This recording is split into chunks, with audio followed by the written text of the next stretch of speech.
চোৱা বলটো বাস্কেটত সুমুৱাই দিলো হয়নে এয়াটো অতি সহজ যদি তুমি এই বলটো হাতেৰে নধৰাকৈ বাস্কেটত সুমাব পাৰা তেতিয়াহে মই মানি লম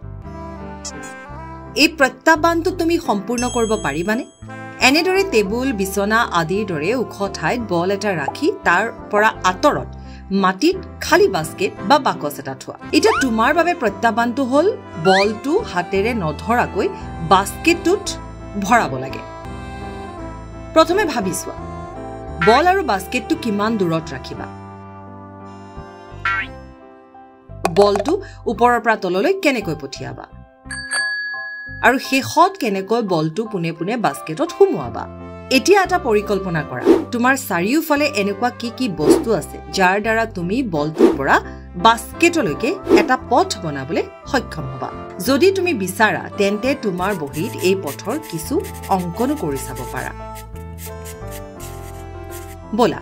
এটা কামত লাগি যোৱা এটা পথ নিৰ্মাণ কৰিবলৈ আৰম্ভ কৰা এই বলটো বাস্কেটটোৰ ওচৰলৈ সুচুৰাই নিবৰ বাবে বেলেগ বেলেগ বস্তু ব্যৱহাৰ কৰা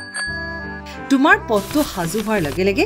এই দিশসমূহ ব্যৱহাৰ কৰি এবাৰ পৰীক্ষা কৰি লোৱা এতিয়া এটা ছুটি ভিডিঅ' প্ৰস্তুত কৰা আৰু দুটা কাম কৰা প্ৰথমে আমাৰ সমগ্ৰ পথটো দেখুৱাই এটো বুজাই দিয়া যে পথটো নিৰ্মাণ কৰিবলৈ তুমি কি সামগ্ৰী ব্যৱহাৰ কৰিছিলা আৰু কিয়